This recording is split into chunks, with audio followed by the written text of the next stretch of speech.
नमस्कार दोस्तों स्वागत है आप सभी का हमारे चैनल में।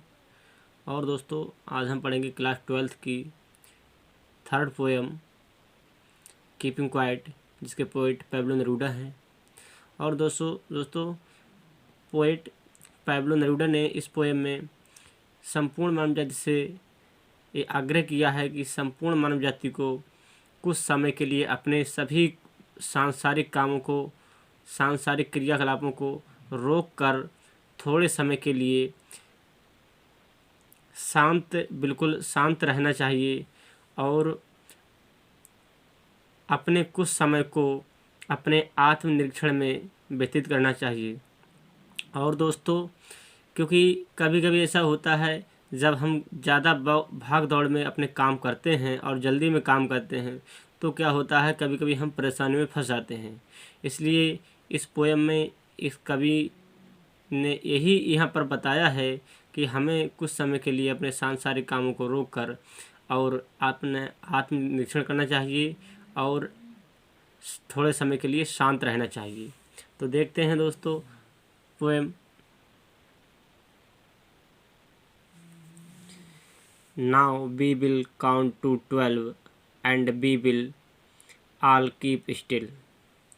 Now we will count to 12. अब हम 12 तक गिनेंगे। Now we will count to 12. अब हम 12 तक गिनेंगे। And we will all keep still. और हम शांत रहेंगे। हम 12 तक गिनेंगे और हम बिल्कुल शांत रहेंगे। For once on the face of the earth, let us not speak in any language. Let us stop for 1 second and not move our arms so much. For once एक बार के लिए on the face of earth, धरती की सतह पर। on the face में होता है सतह पर, ऑफ मीन्स की और एर्थ में धरती की। तो एक बार के लिए धरती की सतह पर let us not speak in any language, आइए हम नहीं बोलें कोई भी भाषा। तो पोइट यहाँ पर कहते हैं कि एक बार के लिए धरती की सतह पर आइए हम कोई भाषा नहीं बोलें। फॉर वंस एक बार के लिए, on the face of earth धरती की सतह पर, लेट अस नॉट स्पीक हम नहीं बोले इन एनी लैंग्वेज कोई भी भाषा, धरती की सतह पर हम कोई भी भाषा नहीं बोले। Let us stop for 1 second, और लेट अस आइए या चलिए, not let us stop for 1 second, और हम रोक दें या रुक जाएं। फॉर 1 सेकेंड मीन्स एक सेकेंड के लिए, और हम 1 सेकेंड के लिए बिल्कुल रुक जाएं। And not move our arms so much, और हम अपने हाथों को नहीं हिलाएं, और अपने हम हाथों को बिल्कुल नहीं हिलाएं। नॉट मूव्स नहीं हिलाएं, आवर आर्म्स में अपने हाथों को, सो मच माने बहुत ज़्यादा, और हम अपने हाथों को ज़्यादा हिलाएं डुलाएं नहीं। यहाँ पर पोइट यानी कवि के कहने का मतलब ये है कि हम थोड़े समय के लिए बिल्कुल शांत रहें और हम कोई भी कार्य ना करें। धरती पर कोई भी अपने हाथ पैरों को ना हिलाए और ना कोई कार्य करे। देखते हैं फ्रेंड नेक्स्ट स्टैंजा में। It would B exotic moment.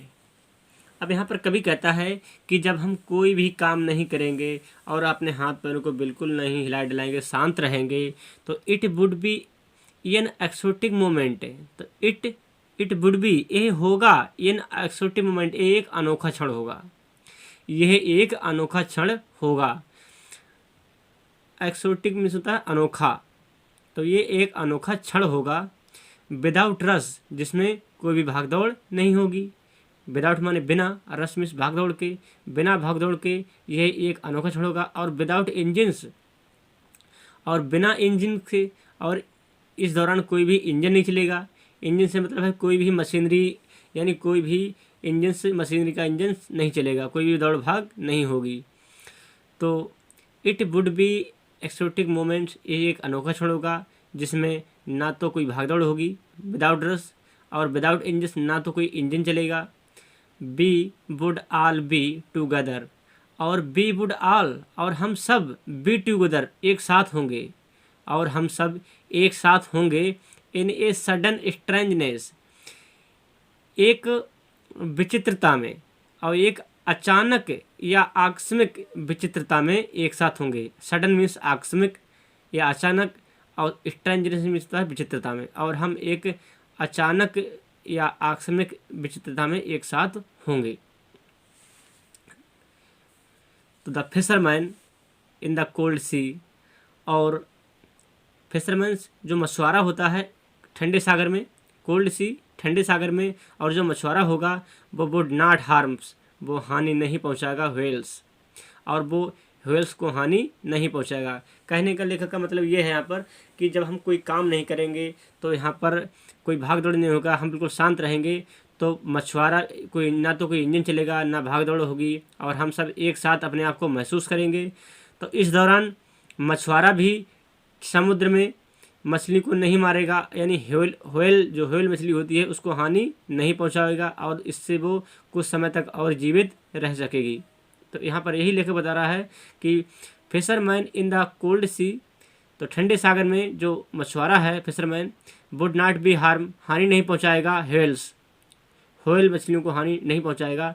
And the man gathering salt, और जो नमक इकट्ठा करने वाले व्यक्ति है, द मैन व्यक्ति, गैदरिंग साल्ट, गैदरिंग मतलब है इकट्ठा करने वाला और या एकत्रित करने वाला, साल्ट बीस नमक, और ये जो नमक एकत्रित करने वाला जो व्यक्ति है वुड लुक देख पाएगा एट हिज हर्ट हैंड, और अपने जो घायल हाथ हुए हैं उनको देख पाएगा।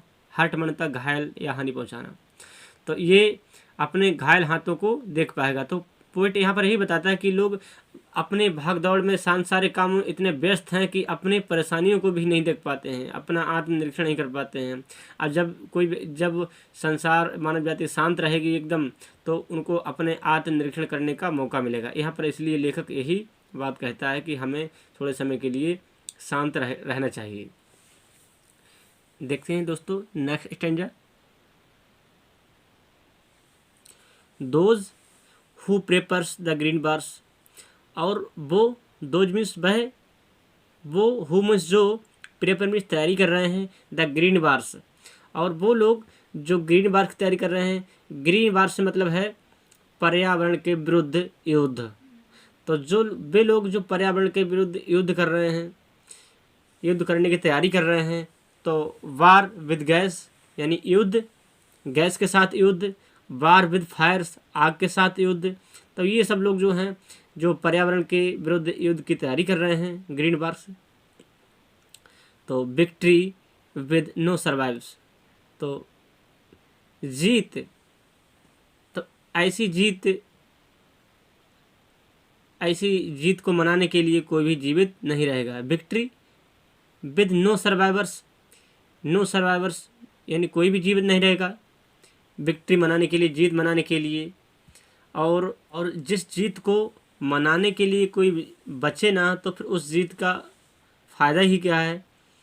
तो would put on the clean clothes, और would put on the clean clothes, और स्वच्छ कपड़े पहन सकेंगे या स्वच्छ कपड़े पहनेंगे। And walk about with their brothers, और अपने भाइयों के साथ टहल सकेंगे। In the shade doing nothing, in the shade means छाया में, डूइंग नथिंग माने कुछ नहीं करने की, कुछ भी नहीं करने की या कुछ नहीं करते हुए कि छाया में अपने भाइयों के साथ छाया में आराम से टहल सकेंगे। तो यहाँ पर यही लेकर बता रहा है कि भाइयों के साथ टहल सकेंगे, इसका मतलब है यहाँ पर कि वह भाईचारा बना सकेंगे। What I want should not be confused with the total inactivity. What I want, और जो मैं चाहता हूँ, should not be confused, उससे भ्रमित नहीं होना चाहिए। What I want, जो मैं चाहता हूँ, should not be confused, उससे भ्रमित नहीं होना चाहिए कि with the total inactivity, total inactivity की उसका मतलब ये नहीं कि बिल्कुल संपूर्ण निष्क्रियता। मैं जो चाहता हूँ उसे भ्रमित नहीं होना चाहिए कि संपूर्ण निष्क्रियता के साथ, कि मैं बिल्कुल संपूर्ण निष्क्रियता चाहता हूँ कि बिल्कुल कुछ भी बिल्कुल निष्क्रिय हो जाएं, ये मैं नहीं चाहता हूँ, मेरा मतलब ये नहीं समझना चाहिए, लेखक जी कह रहा है यहाँ पर। तो life is what it is about, जो जीवन है वो जो जीवन है वो इसी के बारे में है। लाइफ इज़ जीवन, व्हाट इट इज़ अबाउट, जो इसी के बारे में। I want no truck with death, I want no truck, तो आई वांट मैं नहीं चाहता हूँ, ट्रक विद डेथ, और मृत्यु से मेरा कोई लेना देना नहीं है, मृत्यु से मेरा कोई लेना देना नहीं है। If we were not so single minded, यदि हम एकाग्रचित नहीं होंगे, इफ मीन्स यदि, we were not so single minded, यदि हम इतने एकाग्रचित नहीं होते हैं, तो about keeping our lives moving, यदि हम इतने सिंगल माइंडेड नहीं होते या इतने हम एकाग्रचित नहीं होते, about keeping our lives moving, यदि हम अबाउट कीपिंग बनाए रखने के लिए, आवर लिव्स मैंने अपने जीवन को, मूविंग मीन्स होता है गतिमान, अपने जीवन को गतिमान बनाए रखने के लिए यदि हम अपने इतने सिंगल माइंडेड एकाग्रचित नहीं होते, and for once could do nothing, तो फॉर वंस तो एक बार के लिए तो हम कुछ नहीं कर सकते, तो एक बार के लिए हम कुछ नहीं कर सकते, फॉर वंस एक बार के लिए, कुड डू नथिंग हम कुछ नहीं कुछ कर सकते, perhaps a huge silence, perhaps में शायद, ए ह्यूज साइलेंस एक विशाल शांति, एक बहुत बड़ी शांति, माइट इंटरप्ट बाधित कर सकती थी, दिस सैडनेस इस दुख को बाधित, शायद एक बड़ी शांति इस दुख को बाधित कर सकती थी, of never understanding ourselves, और कभी नहीं समझ सकते अपने आप को, and threatening ourselves with death, and of threatening ourselves with death, and of threatening होता है कि धमकाया जाना या धमकी देना, एंड ऑफ थ्रेटनिंग और हमें धमकाया जा रहा है, आवर सेल्फ माने स्वयं को, और स्वयं को धमकाया जा रहा है, हमको धमकाया जा रहा है विद द डेथ मृत्यु से, और मृत्यु से स्वयं को धमकाया जा रहा है यानी डराया जा रहा है।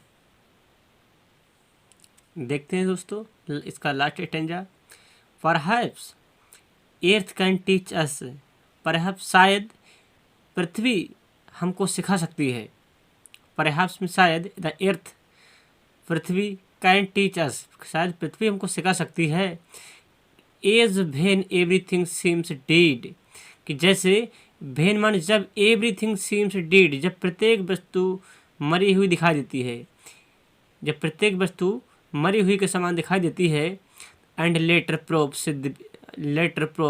To be alive, and later और बाद में यही प्रूव सिद्ध होती है, बी एलाइव माने जीवित, और बाद में यही फिर जीवित सिद्ध होती है, perhaps earth can teach us शायद पृथ्वी में सिखा सकती है, एज जैसे, व्हेन एवरीथिंग सीम डेड्स जब प्रत्येक वस्तु मरी हुई दिखाई देती है, and later proves to be alive और यही बाद में जीवित सिद्ध होती है। जैसे देखा होगा आपने गर्मी के समय में या जब अधिक धूप पड़ती है तो हर चीज़ बिल्कुल एकदम मरी हुई सी दिखाई देती है, लेकिन जब बरसात का मौसम आता है तो वही फिर घास फूस या फिर जो होती है वो सब एकदम हरी हो जाती है, जो पर्यावरण है जो मौसम हो एकदम हरा हो जाता है, हरियाली छा जाती है। और जबकि गर्मी के मौसम में वही चीज़ें, वही हरियाली एकदम सूखी हुई दिखाई देती है। तो now I will count up to 12 और अब मैं 12 तक गिनूँगा। आई विल काउंट अप और मैं 12 तक गिनूँगा to 12 and you keep quiet और तुम शांत रहना, आई विल गो और मैं चला जाऊँगा। तो दोस्तों इस प्रकार हमारी ये पोएम संपन्न हुई। और दोस्तों इसी तरह की वीडियो देखने के लिए हमारे चैनल को सब्सक्राइब कर लें और दोस्तों वीडियो को लाइक जरूर कर दें, शेयर करें वीडियो को। For watching.